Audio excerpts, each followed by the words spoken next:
Hello, everyone. Thank you for watching SheUp Community social media platforms. Every month, we highlight a few women from our community in China through our channels, according to different topics chosen by our team. In May, also known as Moms Month, in many parts of the world, we usually celebrate them by listening to their stories and learning about their career paths. Today, we are pleased to have Claudia as a guest, and the topic is resilience lessons from a foreign working mom. Claudia started off as an intern in BorgWarner, one of the Fortune 500 companies, and ever since then, she's navigating through the auto industry in China, seeking challenges and creating mutual benefits while making her mom role a priority. Claudia was elected the Woman of SheUp in May this year. She has been living in China for 11 years and guarantee there were many lessons learned along the years. Well, I'm going to invite Claudia to the screen. Thank you for coming. Thank you, Tawana. Thank you for having me. Thank you, everyone, for watching. Yes. Claudia, first, I want you to introduce yourself a little bit, introduce your background, your role, your passions, projects you're leading, and everything we need to know about you. All right. Well, I'm Claudia. As previously mentioned, I moved to China about 11 years ago, and it sounded like a very smart decision at the time because as an African, we saw a lot of companies from China coming over and taking over the projects. And well, it used to be the Caucasians and the white, and then it suddenly looked very Asian. So it sounded very interesting to move to China to get to learn the language, and probably, well, the plan was to move back home at a certain point. And I moved to China. I studied here, and I just had the opportunity to stay because job-wise, it's a very open place. If you're skilled, if you're familiar with the language and the culture, then it's definitely you want to work here for a couple of years having before moving or just deciding to settle here. So I started off as an intern, as previously mentioned as well, and I loved this company because it was very interesting platform in terms of training, in terms of orienting your career and stuff like that. Then I decided I didn't want to work in a multinational company as a local. The contract was very local, and I didn't think I would make a lot of money. Yeah, money is the the motivator. So I decided to check the market and to see what the local companies will offer. And it was very interesting. Having a Fortune 500 company on your CV opened the door for me. So I started off as an official worker with Shuangling, and they were willing to put the package for me to come over. And it was challenging because it would be very Chinese in terms of people I would be working with, very local. People who probably never saw a foreigner before. So I took the challenge, and I'm happy I did because I learned how to navigate a little better with the culture. I learned how the people are thinking here. I learned how to handle tough situations, and I believe it prepared me for last year and whatever happened in my life afterwards. So that's pretty it. Yeah. Currently working in a multinational company, no, in a local company as well, and they do make molds, and we produce plastic parts. But our customers are foreign companies; they're like the huge companies in the auto industry. So a lot of quality, a lot of project management, a lot of translation as well, and improving the communication because to be able to survive in this industry, you need to understand the technical side of it. So I do make sure that the project engineers understand what the requirements are from the foreign companies, and that's pretty my role, and that's pretty what I do on a daily basis. Beside that, I'm a mother, I'm a wife, and it's all new for me. Yeah, and it's probably why I'm here today. So that's it. Great, great. Yeah, you were, from what you were speaking, you are an important part of the company because you are the person who bridges and makes sure the projects are going to work. So Yeah. much valuable opportunity for you. Mm. So going inside of the topic, we decided we chose, right, to Yeah. our event today. What does resilience means to you? What were the lessons learned throughout your life and these years in China, especially? Well, resilience to me is it's about adapting, bouncing back at whatever life throws at you. Uh, yeah, I believe life is constantly about change. It's the only permanent thing we have going on. We constantly change. We evolve from being a young girl to being a woman to being a mother to being a wife, and you constantly need to adapt. And this, for me, is resilience because it takes it takes every ounce of you to become the person you're supposed to be and to achieve this destiny of yours. So to me, it's totally about bouncing back and with a smile sometimes, even when it's tough and hard and you're out there and you need to keep going because that's what life is about. One thing I've learned, especially about last year, is that nothing is permanent. We constantly need to be okay with change. We constantly need to be willing to adapt.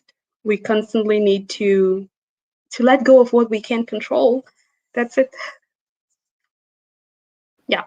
That is very true. Oh my God. COVID times taught the world many things. Yeah. And you said that we said already that China is a huge part of your life because you've grown from being, a young woman to a mother, building a career That's and right. having an important role. So why China, first of all? Let's go back a little bit and understand that. And what were the main challenges related to your work to get to where you are right now? Okay, well, China, because as I said a little bit at the beginning, I was back home. I was in high school, very young girl. And I saw all this. Well, the pace just changed because we used to have like a lot of multinational companies coming from the West. And suddenly we had a lot of Asian faces. And so I talked to my parents and I said, well, this may be something. And I was very intrigued with the language because where I come from, we have local languages and people always make fun of the tribe I come from and they say, well, you guys sound very Chinese in the way you speak. So I was like, well, if it's so similar, it means it's not so hard. So I decided, well, I want to go to China. I want to try this out. And it was more about the language. I wanted to learn the language. And from there, I thought, well, maybe move to another country. And then I moved here and I learned Chinese and I saw how the faces of people around me brightened when I could speak the language. You know how the Chinese are always so they're more welcoming when you can speak the language. And then I thought, well, maybe there's something to do here. Maybe moving to another country is not so appealing because, well, you've learned Chinese for 2 years now. So a degree and then another degree and then one thing led to another opportunities. A lot of companies are coming here as well because of the labor was very cheap. So a lot of companies were moving to China, and this gives you the opportunity to actually get into different kind of industries. You get to learn about e-commerce. You get to learn about auto industry. You get to learn about IT, tech. Everything is moving here so fast. So yeah, I decided to stay. It was hard because culture-wise, we have to admit that we're very different from the local people. Um, but there was always this huge foreign gathering and having all these foreign friends. So it helped to cope with everything that was different. And yeah, I finally decided this is a place where I could see myself evolve. And especially with the opportunities that came over, and one thing led to another, I became a mother here, I became a worker here. Um, Challenges were more about adapting to the culture. They have the bad culture, the drinking culture when you want to do business, but they also have the good culture because Chinese companies are very much like a family. you know they work with you and sometimes they carry you as a family. It's about teamwork. It's not about you being an individual and achieving yourself in the middle of all this competition and everything. No, it's really about we're into this together. If there's a mess, we're going to have to fix it. We're not trying to find who's responsible first. How do we solve the problem? So it's very interesting in that regards, because this is very different from what happens back home. And it was very interesting to be in the process of all this, and to actually be carried in this process, and to actually give my insight into how some problems had to be solved, because this is also something that's much needed here.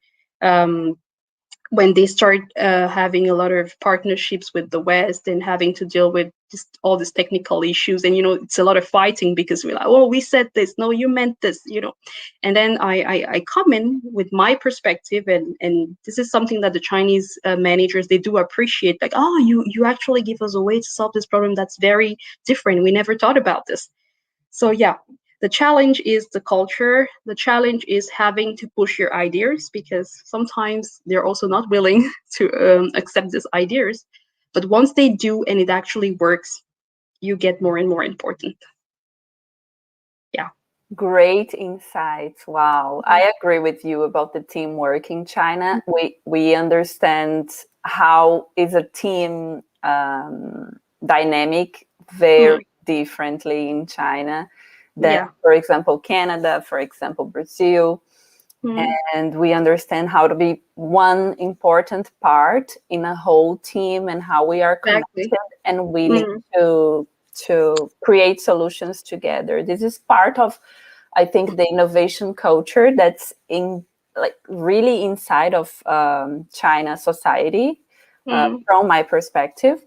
But finding balance, going to more your role as a mom, an important part of your life. You just shared with me that how was this process of having a baby in China, and actually finding balance between like being a mom and working, having an important role. So yeah, being a mom is there's a usual process, like you wait for the baby and blah blah blah, you know the whole thing. But having a baby in the COVID-19 times is very hard, because you cannot have people at the hospital. You don't have your support system at the hospital with you. It's very limited in terms of visit. And afterwards, there was all this quarantine going on and all that stuff. But we managed, we adapted, and here we are. Balance. I have to agree with Camila, because we had the talk before, and she did mention that there's no such thing as a balance, because at each time something is important more than the other, and you have to give it more time than you do with the other stuff that's going on.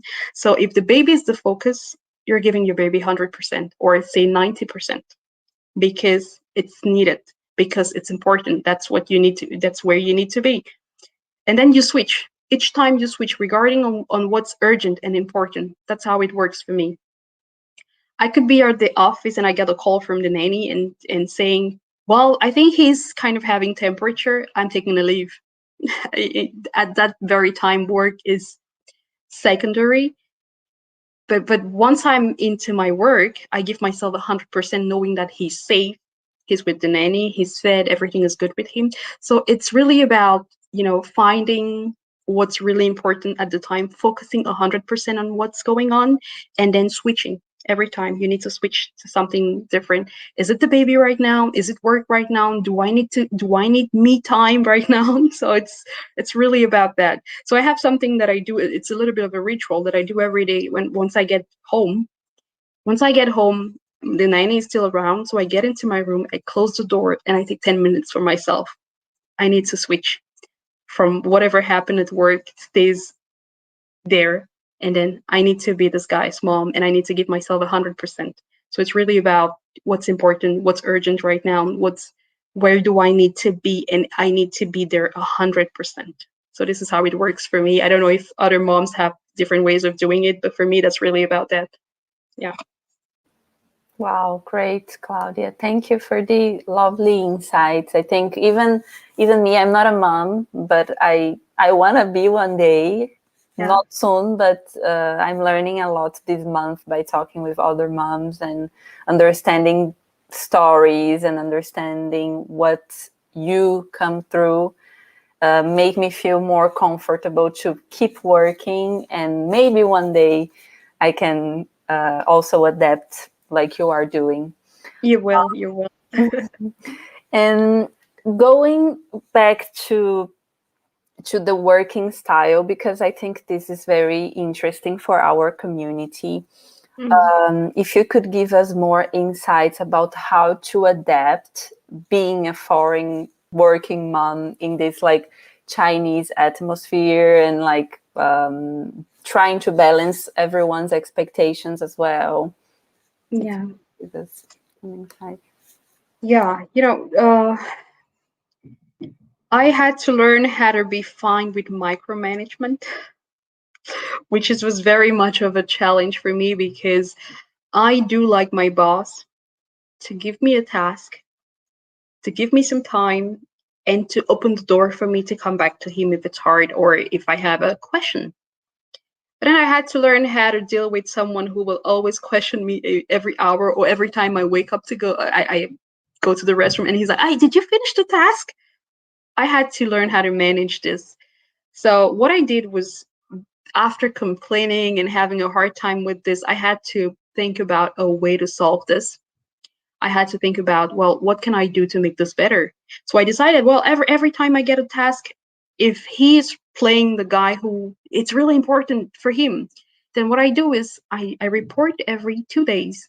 I tell him about the evolution of the whole thing, and I realize he's a lot calm. He's not asking so much questions anymore. That's for the boss, the person I report to at the moment. Another thing is drinking. Drinking is a huge part of the culture here, and I make it clear from the very beginning, I'm not going to drink. I'm not going to indulge in heavy drinking because of the job. I'm going to do my job and I'm going to do it very well, but do not expect me to drink. I'm going to take part. If I need to be having dinners and everything, I'm going to be part of it, but I'm not going to drink. So, one thing here is set it very clear and from the very beginning what you're willing to get yourself into. You negotiate what you're getting yourself into from the very beginning, and be firm. Be firm with a smile. Don't be rude. Be firm but smile. And for me, it has always worked. I was able to have extra holidays, paid holidays, because I had to negotiate for it from the very beginning. And I believe a lot of people don't do that. They go with the flow. They go with, oh, well, if Christmas is not a big thing here, well, I'm not going to have Christmas. But I'm like, I really like Christmas. I was raised with Christmas. It's important for me. And I tell the HR from the very beginning, I need this time. I need Christmas. How much time is the company willing to give me? It needs to be a paid holiday because it's Christmas and everyone in the world is having a paid holiday. And a lot of people, once you explain how much it's important for you, once you tell them, it's the equivalent of Spring Festival for me. I need to meet with my family and all that kind of stuff. And then they're like, oh, yeah, you're right. So it's always about negotiating, but you also have to be willing to work overtime because it's a thing here.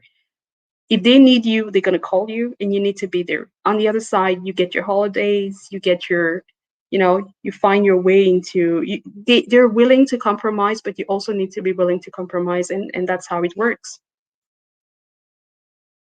Great. Yeah. Setting boundaries, negotiation, important points. And I really believe that they are willing to listen and understand what are the two sides role in this whole dynamic. Exactly. Working in a working environment.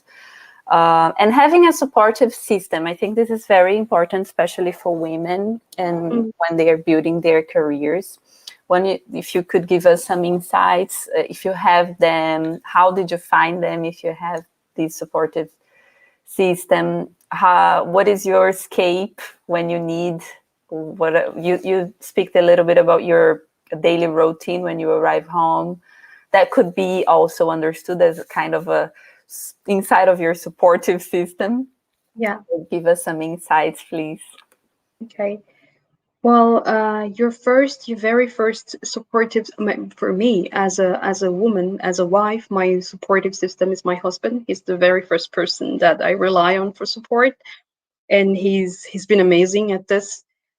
And you need to have your friends as well, because you need to have that person, that one person you can call anytime and say, well, I'm not doing this properly, I'm sabotaging myself here. You need to have that one person you can do this with. It's very, very important. I was lucky enough to have this kind of people around. You need to have a mentor. It doesn't have to be official, but it could be someone you call when you need to talk about work, and tell them, well, I don't know where this is going right now. What would you do? And usually you have the insight and you decide if it's going to work for you or not. This is part of my supportive system. This is how I've been doing for the past 10 years. I've had people I could rely on. I've had best friends. I've had husband, boyfriend before, but husband now. Yeah. Um, this is just how it works. You can't be alone out there fighting this battle all by yourself. You need to have people that are supporting you. If you are a Christian, well, it's also important to rely on God, and to talk to Him and tell Him, well, it's not going well. I don't know where this is heading to, and bring Him in when needed. So that's how it's been working for me. Along the way, as a worker, I've made amazing colleagues. My current job is a recommendation of one of my previous manager. So if you're able to build a good relationships here, you're never going to have a problem with finding a job, because people, they're going to, if you've been amazing at what you do, you're going to get the recommendations, and finding a job is not a problem. So that's how it has been working for me. Yeah, it's pretty how it works. Great, lovely insights as well. And to close up a little bit, this will be my last question for you. All right. How did you set up what your future will look like? What are your aspirations? What are you doing now to achieve that? Well, currently it's about building the skills. I want to get very, very good at what I do. I want to build new skills. So training is definitely something I want to get more into, in terms of receiving trainings. Uh, I believe I want to be able to still be very important in 10 years from now. So you need to start thinking about that. Where am I going? I'm setting a goal, and how do I get there? And the planning, you need to have your plan, and you need to start going step by step towards your plan.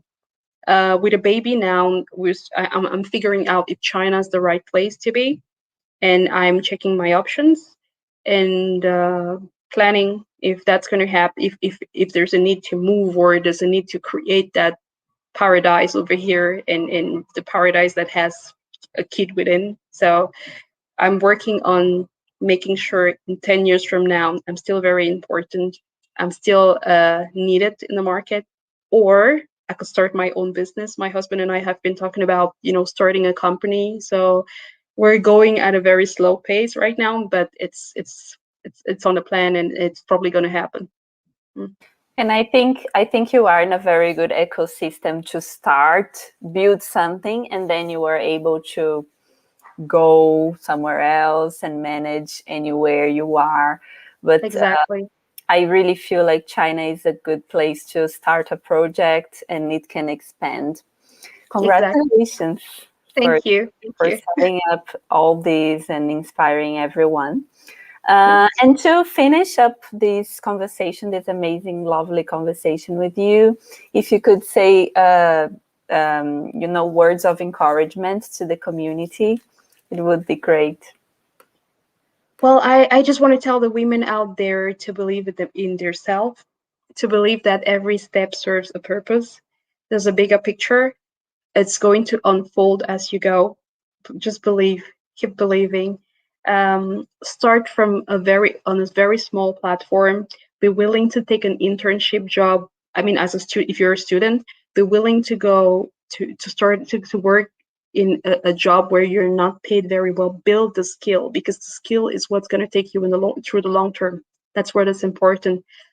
That's my word for people out there. And if you're an entrepreneur, or if you're a worker, keep building yourself, and ensure that in the future you're still very valuable and that companies will keep coming for you, or you would keep building your skills and building your business so it becomes sustainable and successful.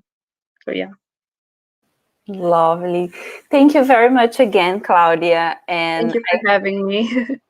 I see you next time, hopefully soon in China. Yeah, thank you very much. When you invited me, I was like, well, I'm not where I want to be. Why me? But I'm like, I'm not where I used to be. So yeah, that's why I'm here today. I think the most important is the main goal, like I said in the beginning, is to show what are the women from our community doing, because sometimes we don't even know what are the women and inside of the community there are many leaders, many people doing amazing things, and we Exactly. should learn from their stories as well. Okay. Bye Okay, bye. so I see you in China soon. Yeah, or anywhere in the world. Exactly. Bye bye. Bye.